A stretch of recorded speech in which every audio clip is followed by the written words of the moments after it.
क्योंकि अब मैं आ गया हूँ।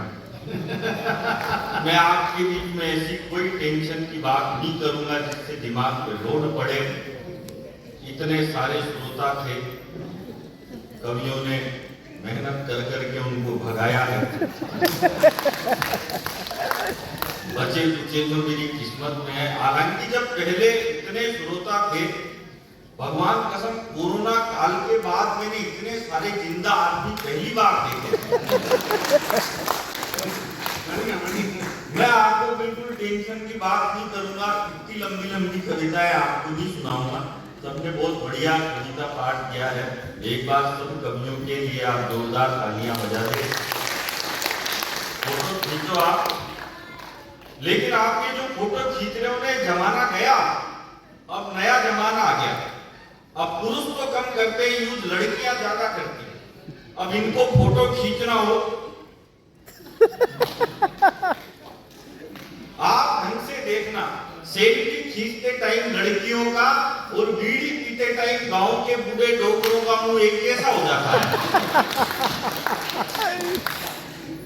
हालांकि मैं जिंदगी में बीड़ी पीने वाले आदमी का बिल्कुल भी भरोसा नहीं करता, क्योंकि वो बार बार एक ही बात कहता है, देख अग्नि आग में झूठ नहीं बोल रहा। वो वहां भी धर्म ढूंढ लेता है। आप थोड़ा मस्ती के मूड में आ जाओ, क्योंकि किसी ने कहा है, ये किसने कहा मेरे को आज दिन तक मालूम नहीं चला, और किसी ने कहा है कि जो मस्त रहता है वो कभी स्वर्ग में नहीं जाता, बल्कि जहां जाता है वहीं स्वर्ग बना देता है। मैं आपकी महफिल को स्वर्ग बनाने की कोशिश करता हूँ। मैं आपसे बिल्कुल नहीं कहूंगा कि आप ताली बजाओ, आपकी इच्छा हो तो बजाओ, आपकी नहीं इच्छा हो तो मत बजाओ, क्योंकि कितनी देर तक बजाओगे।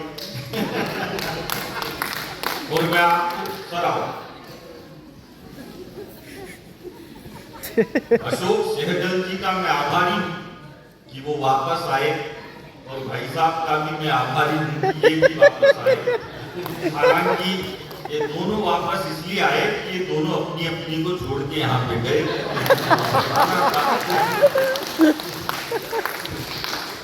क्योंकि आदमी तो सबसे ज्यादा अपनी लुगाई से दुखी रहता है।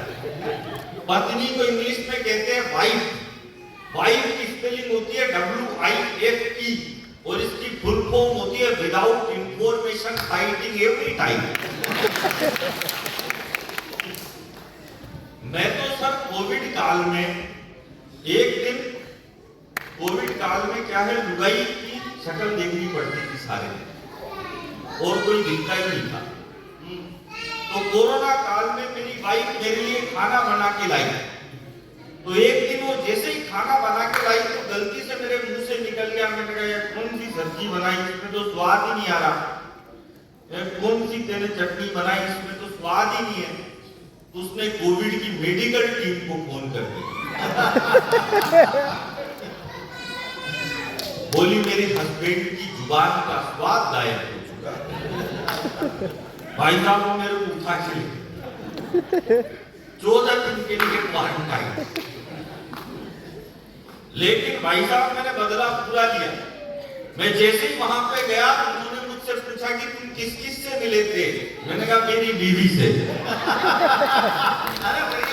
मेरी सासू माँ से, मेरे ससुर जी से। उसने एक को बंद कराया ना, मैंने पूरे खानदान को अंदर करवाया। आदमी को मस्त रहना चाहिए। मैं बहुत इंटेलिजेंट आदमी हूं। मैं बिल्कुल यूं नहीं कहूंगा, बहुत बार कह दिया। सुदीप भोला जी ने भी बहुत बढ़िया कविता सुनाई आपको, सेल्फी वाली। हालांकि मैं पुरुषों की भी बात करूंगा, क्योंकि हम पुरुष गूगल से डाउनलोड थोड़ी हुए हैं। पुरुषों का भी बहुत योगदान है देश में। इस देश में 75% आदमी ऑफिस जाते हैं और ठंडा टिफिन खाते हैं। क्यों? क्यों उसका परिवार गर्म खाना खा सके। क्या बात है, क्या बात है। अभी पिछले दिनों एक अंग्रेज मिल गया मेरे को। अंग्रेज मुझसे बोला तेरे को इंग्लिश आती है? मैंने कहा यस। बोला कितनी? मैंने कहा बस। हालांकि इंग्लिश ज्यादा हार्ड नहीं होती। बस उसमें थोड़ा सा पानी ज्यादा मिलाना पड़ता है, उसके बाद वो भी धूप हो जाती है। भाई धीरे धीरे आइए समझना। देखो मेरे को आपके ठहाके चाहिए, पीछे तक जितने लोग बैठे हैं बस आपकी मुस्कुराहट चाहिए, आप हंसो, क्योंकि जो एंजॉय करता है उसे जिंदगी में कभी एंजियोग्राफी कराने की जरूरत नहीं पड़ती।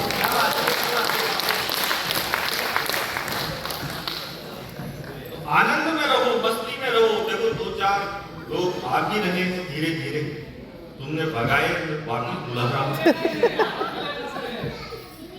आए आपके लिए बोला था। और कोई आया ना, जिनने खाना खा लिया वो लिया जाए, ये खाना खा के आया। जोरदार ताली भाई साहब। एक अंग्रेज मिल गया, अंग्रेज बोला तेरे को इंग्लिश आती है? मैंने कहा आती है नहीं आती, पूछ तो सही। बोला इंग्लिश आती है तो एक काम कर, वो जो लड़की साइड में खड़ी है उसको इंग्लिश में यहाँ बुला। अब इतनी सी तो मेरे को आती थी, मैंने कह दिया बेबी प्लीज कम हियर। लड़की आ गई, बगल में खड़ी हो गई, लेकिन अंग्रेज की पट्टा 1.5 छाना। बोला अब इसको इंग्लिश में वही वापिस वही भेज। अब भाई साहब ये वाली मेरे को लिया, लेकिन मैं भी इंटेलिजेंट आदमी, भगवान कसम में वापिस वहीं पे गया जहां से लड़की आई। वहां जाके फिर बोल दिया प्लीज कम हियर। बढ़िया बढ़िया। दिमाग से काम करना पड़ता है। मैं तो एक दिन एक दुकान में गया, मैंने दुकानदार से कहा, मैंने कहा भाई साहब एक काम करो 5 किलो चावल दो। वो बोला किसमें लेके जाएगा? मैंने कहा थैला लेके आया हूं उसमें लेके जाऊंगा। उसने 5 किलो चावल थैले में डाल दिए। मैंने कहा एक काम कर 5 किलो गेहूं भी दे। वो बोला ये किसमें लेके जाएगा? अरे मैंने कहा इसी में मिक्स कर दे, मेरी लुगाई फिर ये कर दे कि अलग अलग तेरे को कई बात की टेंशन है। उसने दोनों एक में मिक्स कर दिए। मैंने कहा एक काम कर 5 किलो बाजरा भी दे। वो बोला ये किसमें लेके जाएगा? अरे मैंने कहा इसी में मिक्स कर दे, लुगाई कर दे कि अलग अलग तेरे को किस बात की टेंशन है। उसने तीनों एक में मिक्स कर दिए। अब मैं जैसे ही थैला उठा के जाने लगा तो बोला भाई साहब पेमेंट। मैंने कहा पेमेंट अगले साल। बोला मैं उधारी में धंधा नहीं करता। मैंने कहा नहीं करता तो तेरा माल वापिस पकड़, अपने को किस बात की टेंशन है। ज्यादा टेंशन नहीं करनी चाहिए। और अब तो क्या है कि हमने इतनी तरक्की कर ली, सुनो तन्वी जी, इतनी तरक्की कर ली, अब तो हम चांद पे पहुंच गए। अब पाकिस्तान वाले भी फख्र से कह सकते हैं कि चांद हमारे बाप का है। और हम किस देश के हैं? हम उस देश के हैं, वो हम ही थे जो बचपन में बचपना भूल गए थे। वो हम ही थे जो बचपन में बचपना भूल गए थे। वो हम ही थे जो 23 साल की उम्र में फांसी के फंदे पर झूल गए थे। वो हम ही थे जो बचपन में बचपना भूल गए थे। वो हम ही थे जो 23 साल की उम्र में फांसी के फंदे पर झूल गए थे। वो हम ही थे जिसने गर्भ में शिक्षा पाकर द्रोणाचार्य के चक्रव्यूह को तोड़ दिया था। वो हम ही थे जिसने विश्व विजेता सिकंदर के रथ को वापस मोड़ दिया था। वो हम ही थे जिसने अंगारों पर चलने का साहस जुटा लिया था। और एक लाइन पर अब पूरा सदन दोनों हाथ ऊपर उठाकर तालियों की गड़गड़ाहट के साथ बताना। सुनो फिर सुनो फिर बता, ऐसे एडवांस पेमेंट मत करो। वो हम ही थे जो बचपन में बचपना भूल गए थे। वो हम ही थे जो 23 साल की उम्र में फांसी के फंदे पर झूल गए थे। वो हम ही थे जिसने गर्भ में शिक्षा पाकर द्रोणाचार्य के चक्रव्यूह को तोड़ दिया था। वो हम ही थे जिसने सिकंदर के रथ को वापस मोड़ दिया था। वो हम ही थे जिसने अंगारों पर चलने का साहस जुटा लिया था। और एक जड़ी बूटी मांगी थी किसी ने तो पूरा पहाड़ हथेली पर उठा लिया था। और अब तो हमने इतनी तरक्की कर ली कि अब तो हम चांद पे पहुंच गए। लेकिन इसके लिए हमने बहुत मेहनत की। एक बार थोड़ी पहुंचे चांद पे, हमने इसके पहले भी ट्राई किया था तो हमारा विक्रम चांद पे जाने से 2 किलोमीटर से चूक गया था। तो ये सारे छोरे छोरी बावड़े हो गए, ये फेसबुक ट्विटर व्हाट्सएप पे लिखने लग गए, बोले हिंदुस्तान चांद पे जाने से 2 किलोमीटर से चूक गया, हमारा विक्रम चांद पे जाने से 2 किलोमीटर से चूक गया, हम चंद्रयान पे जाने से 2 किलोमीटर से चूक गए। अब मैं आपको एक बात बताऊं सर, हम 4 भाई हैं। जो मेरा सबसे बड़ा भाई है वो एमकॉम पास है और वो बेरोजगार है। जो मेरा दूसरा भाई है वो एमबीए पास है और वो भी बेरोजगार है। जो तीसरा है वो एमए है, जो कोई भी कर लेता है, वो भी बेरोजगार है। और जो चौथा है वो मैं केवल 5वीं पास और मैं हिंदुस्तान के हंसी के सबसे बड़े show the great Indian laughter challenge का विजेता हूं। क्या बात है? इसमें कोई बात नहीं है और इसमें ताली बजाने की भी कोई बात नहीं है।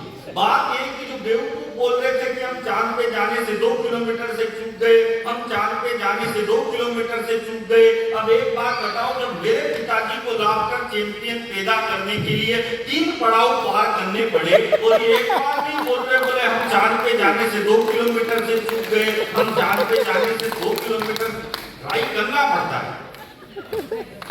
कोशिश करने वालों की हार नहीं होती सर। बैठिए, ज्यादा पढ़ा लिखा होने से कुछ भी नहीं होता, कोई फर्क नहीं पड़ता ज्यादा पढ़ने की। अब आप सब पढ़े लिखे लोग हो, एनटीपीसी वाले पढ़े लिखे नहीं होंगे तो कहां के होंगे? ये सब पढ़े लिखे लोग हैं, लेकिन पढ़ लिख के आप लोगों ने भी कौन सा तीर मार दिया? सुन तो आप 5वीं पास को ही रहे हो।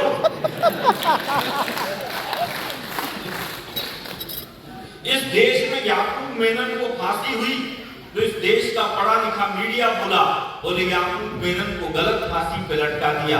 याकूब मेनन के साथ अन्याय हुआ। याकूब मेनन जब फांसी पे लटक रहा था तो उसको अंतिम समय में उसकी 17 साल की बेटी से नहीं मिलने दिया गया। ये बहुत दुखद बात है। ये कौन बोला? ये इस देश का मीडिया बोला। तो फिर उसके बाद मैं बोला, मैंने कहा एक बात बताओ ना, चोट हूं, जो आदमी 22 साल से जेल में बंद है, उसके 17 साल की बेटी कौन सी वेबसाइट से डाउनलोड करते हो यार?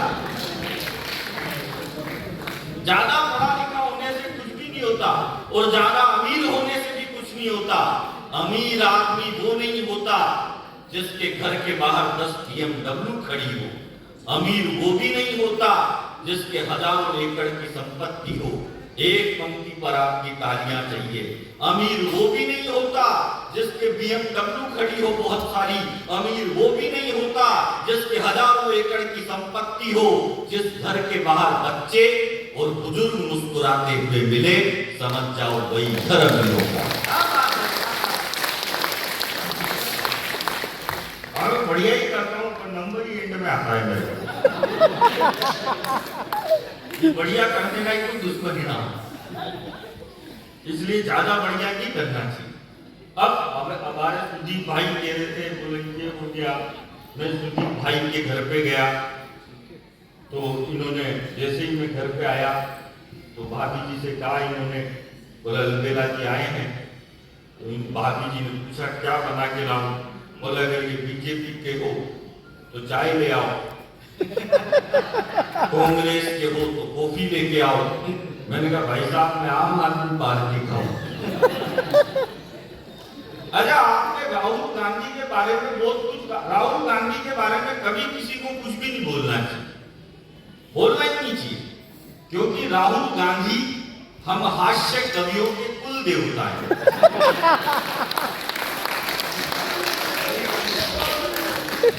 अपने देवता के खिलाफ क्यों बोलो यार? अच्छा, हमारे देश के पहले प्रधानमंत्री थे नेहरू जी। नेहरू जी के कपड़े विदेशों में धुलने जाते थे। मोदी जी ऐसा नहीं करते। मोदी जी के 10 जोड़ी गंदे होते हैं, वो खुद ही विदेश चल जाते। सारे एक बार भी धुलवा लाते, बार बार का टंटा ही कौन पाले। देखो मैं आपको बताऊं, मैं किसी भी राजनीतिक पार्टी का आदमी नहीं हूं, ना मैं बीजेपी का आदमी हूं, ना मैं कांग्रेस का आदमी हूं। मैं केवल मेरी लुगाई का आदमी हूं और किसी का भी आदमी नहीं। और मैं ऐसी छोटी छोटी बात करता रहूंगा आपके बीच इसमें ज्यादा लंबी नहीं करूंगा, क्योंकि अभी पिछले दिनों मैंने मुंबई में लंबी कविता सुना दी। तो लंबी कविता सुनाने का संकट ये हुआ कि लंबी कविता सुन के सामने बैठा एक चीफ गेस्ट मर गया। तो हाँ, लंबा हो गया होगा। तो पुलिस मेरे को पकड़ के अदालत में ले गई, बोले तूने ज्यादा लंबी कविता सुना के हमारे चीफ गेस्ट को मार दिया, अब तुझे फांसी पे लटकाया जाएगा, तेरी कोई अंतिम इच्छा हो तो बता। मैंने कहा जज साहब, वो चीफ गेस्ट तो मेरी आधी कविता सुन के ही मर गया, अब मैं आपको पूरी कविता सुनाना चाहता हूँ। भगवान कसम मेरी बहुत सारी कविताएं 10-20 साल से आधी अधूरी चल रही है। आप लोगों ने इनके जितनी तालियां बजाई थी उतनी मेरे को भी बजानी पड़ेगी।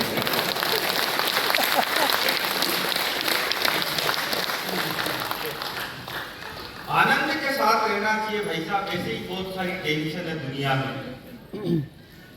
अच्छा, ये कांग्रेस वाले भी कम नहीं है भाई साहब।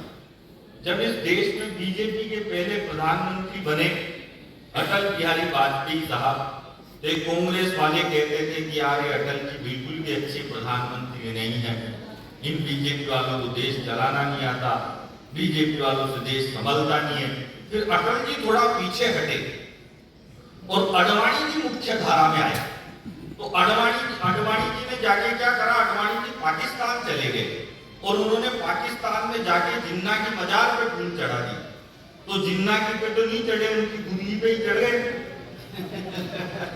तो ये बोले कि आडवाणी जी तो और खराब है, इनसे तो अटल जी लाख गुना अच्छे थे, ये तो बड़े बेकार है। फिर आडवाणी जी भी पीछे हटे, फिर वो आए 56 इंच की छाती वाले, चाय वाले। तो चाय वाले को देख के बोले कि ये चाय वाला तो और खराब है, इनसे तो आडवाणी जी और अटल जी लाख गुना अच्छे थे। और मैं तो कह रहा हूँ कांग्रेस वालों, अभी तो तुमने चाय वाला देखा है, जिस दिन यूपी का गाय वाला देख लिया उस दिन कांग्रेस वालों को नरेंद्र मोदी देवता नहीं लगने लग जाएगा। बुलडोजर बाबा,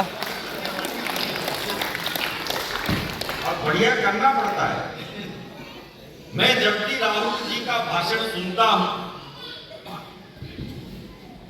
मैं जब भी मोदी जी, राहुल जी, बहुत सारे लोगों के भाषण सुनते ही हम नेताओं को, हम दिल्ली में प्रोग्राम करते हैं तो नेता ही नेता होते हैं। मोदी जी का अगर मैं भाषण सुनता हूं तो मैं बीजेपी को वोट देने के लिए प्रेरित होता हूं। फिर मैं राहुल जी का भाषण सुनता हूं तो मैं बीजेपी को वोट देने के लिए मजबूर हो जाता हूं।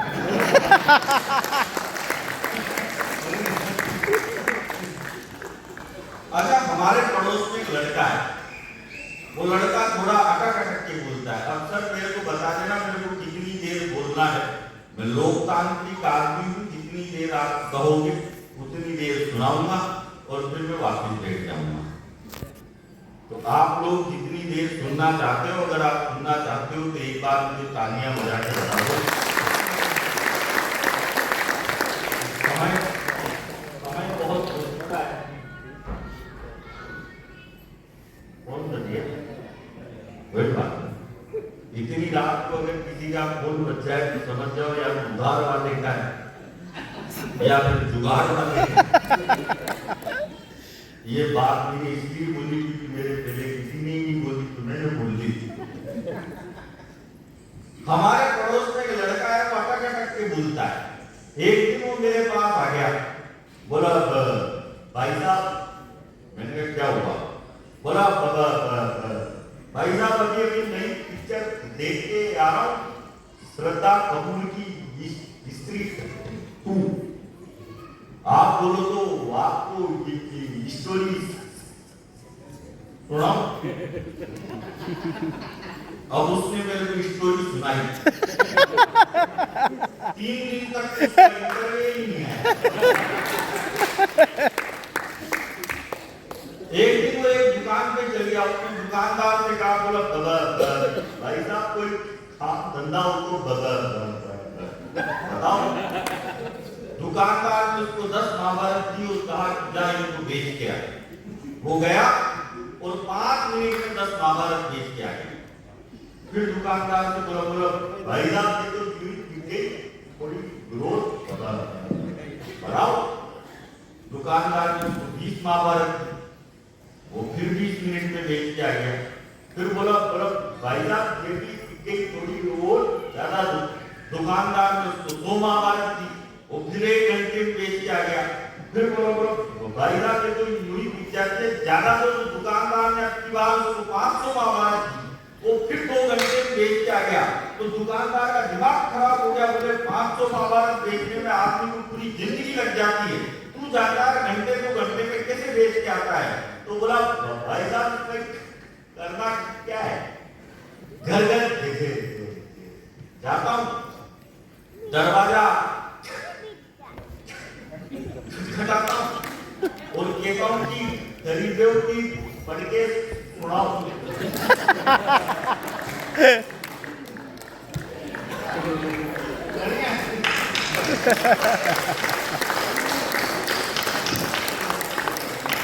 एक दिन फिर आ गया मेरे पास, बोलो भाई साहब मैंने छोड़ दी रामायण महाभारत सब बेचना बंद। मैंने कहा आप क्या करेगा? बोला भाई साहब तो मेरी नई जॉब लगती। मैंने कहा नई जॉब किसमें लगती थी? बोला भाई साहब मेरी नई जॉब रेलवे में लगती। मैंने कहा रेलवे में किस चीज की नौकरी लगती थी? बोला भाई साहब रेलवे में मेरी अनाउंसमेंट करनी थी।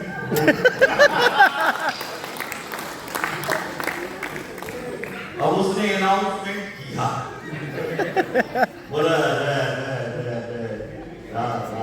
राजधानी एक्सप्रेस प्लेटफॉर्म नंबर 3 पे आई थी, बाकी गई।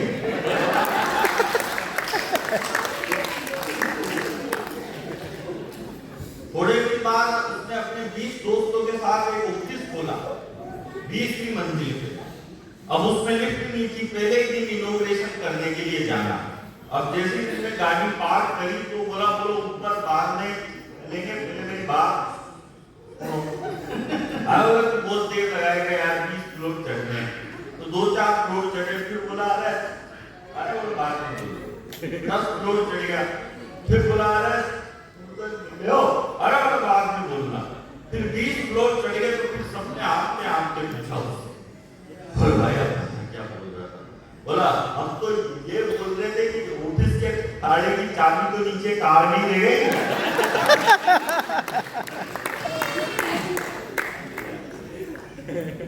ऐसा उसने मुस्कुरा के कहना चाहिए। एक दिन क्या हुआ, मेरे को दिल्ली से मथुरा जाना।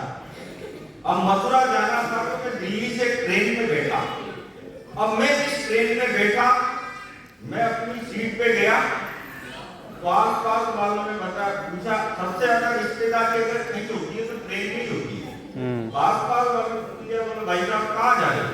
मैंने कहा मथुरा जा रहा हूँ भगवान कृष्ण के दर्शन करने के लिए। मैंने कृष्ण भगवान के दर्शन करने के लिए जा रहा हूँ मथुरा वृंदावन। और तो बोला भाई साहब आप गलत ट्रेन में बैठ गए, ये ट्रेन तो मथुरा रुकती नहीं है। और मैंने कहा तो गड़बड़ हो गई तो भाई साहब। बोला कहाँ रुकती है? बोले डायरेक्ट मुंबई रुकेगी एक्सप्रेस ट्रेन। मैंने कहा तो बहुत दिक्कत हो। बोला कोई बात भाई साहब ज्यादा दिक्कत नहीं है, ये ट्रेन मथुरा रुकती तो नहीं है, लेकिन ये मथुरा में थोड़ी स्लो हो जाती है। तो जैसे ही ये ट्रेन मथुरा में स्लो हो तो आप 1 पाउंड नीचे निकालना और जिधर ट्रेन जा रही है उसी रफ्तार में दौड़ना। तो धीरे धीरे दौड़ते दौड़ते आप कूद जाओ। मैंने कहा ठीक है करके देख लेते हैं। तो आगे 10-15 यूनिट मेरे को उतारने के लिए बोलो कूदो। अब मैंने 1 पाउंड निकाला और दौड़ लगाई तो भाई साहब दौड़ थोड़ी सी ज्यादा तेज लग गई। मैं दौड़ते दौड़ते आगे वाले कोच तक पहुंच गया। तो आगे वाले कोच वालों ने हाथ पकड़ के मेरे को ट्रेन में खींच लिया और तालियों की बात के आना की खींच के यूं और बोला भाई साहब किस्मत अच्छी है आपकी कि हमने खींच लिया, वरना ये ट्रेन को मथुरा में रुकती भी नहीं है।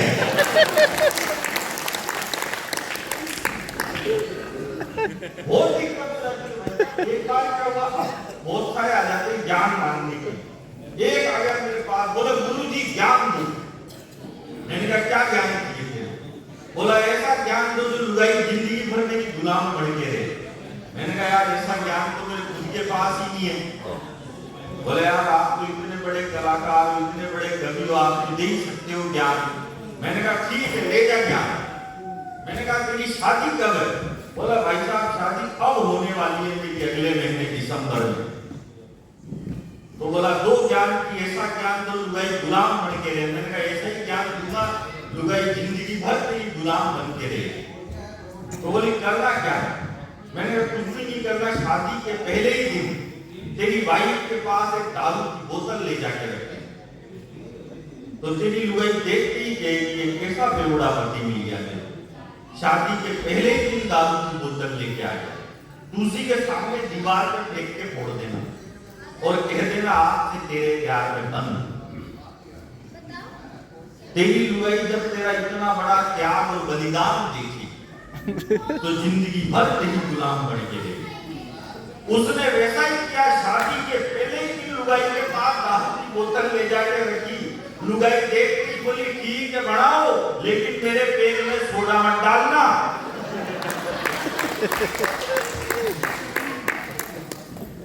तो दिक्कत तो यह है कि लड़के टेटू पर टेटू बुलवा रहे हैं, लड़कियां झुमके पर झुमके लगा रही है, और जिनको झांसी की तलवार उठानी थी वो रील पर झुमके लगा रही है। होली पर पानी मत बहाओ, दिवाली पर पटाखे मत चलाओ।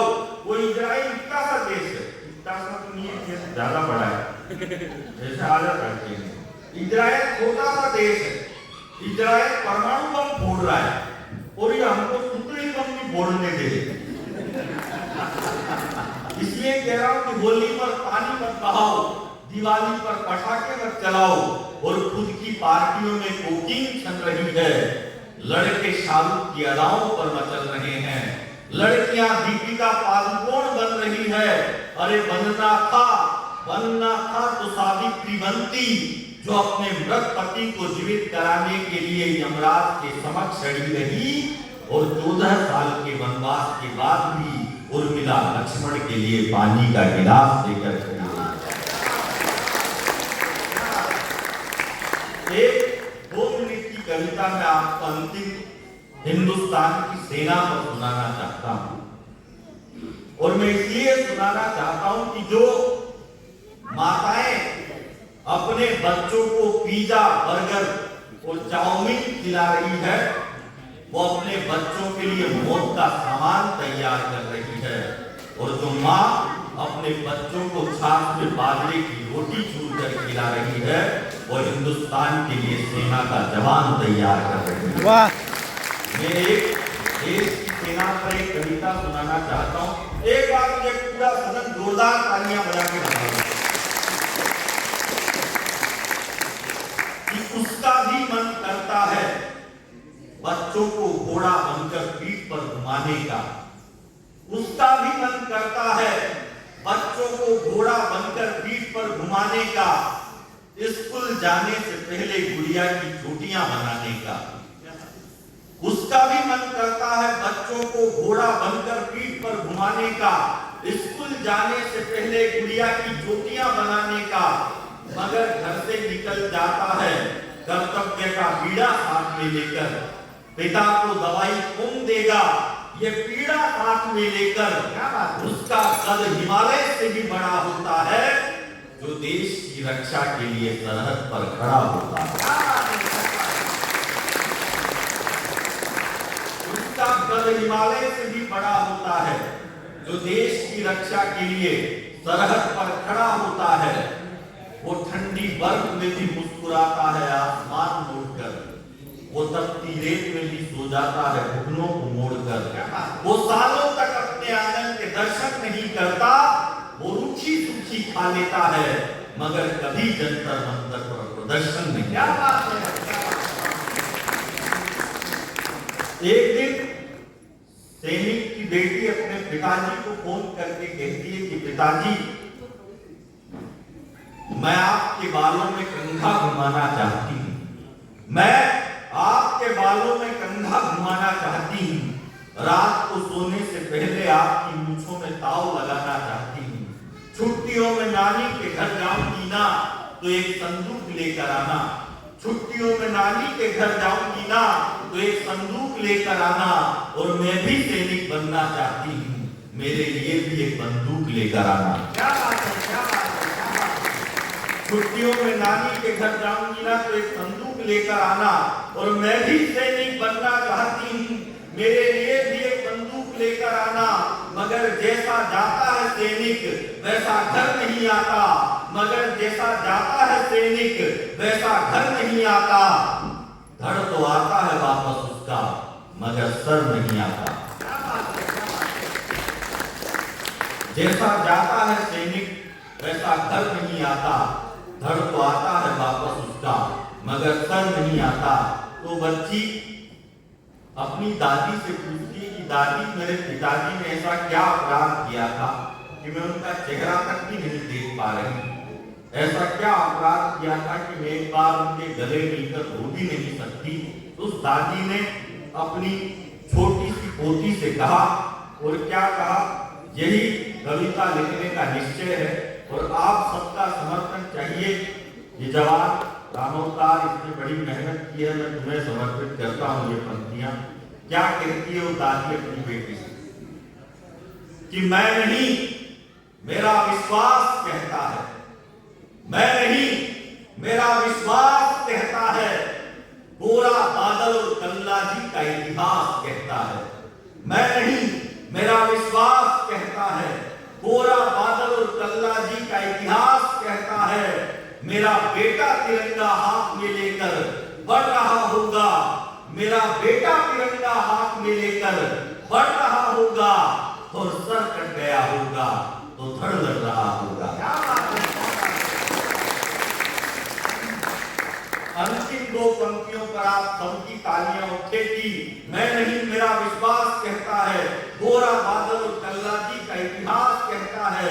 मेरा बेटा तिरंगा हाथ में लेकर बढ़ रहा होगा और सर कट गया होगा तो धड़ लड़ रहा होगा, क्योंकि शूरवीरों के कदम कभी रुकते नहीं है, क्योंकि शूरवीरों के कदम कभी रुकते नहीं है।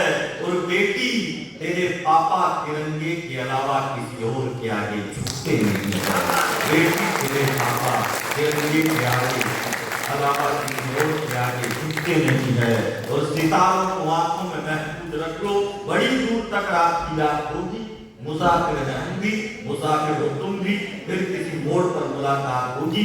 बहुत बहुत धन्यवाद अशोक कुमार जी का, आदरणीय सत्य रामकृष्णा जी का, और जितने भी हमारे महंगी अतिथि हैं उन सबका बहुत बहुत आभार मैं व्यक्त करता हूँ। और जितने भी पीछे तक की पंक्ति में जो श्रोता बैठे हैं, आप सभी ने जितने प्यार दुलार से हम हिंदी के कवियों को, उड़िया के कवि को सुना, बहुत बहुत आभार आपका। क्योंकि अंग्रेजी A4 एप्पल से शुरू होती है और Z4 जेब्रा बनाकर छोड़ती है, और हिंदी अनपढ़ से शुरू होती है और ज्ञानी बनाकर छोड़ती है। ये हमारी मातृभाषा का सम्मान है। बहुत बहुत धन्यवाद। बहुत बहुत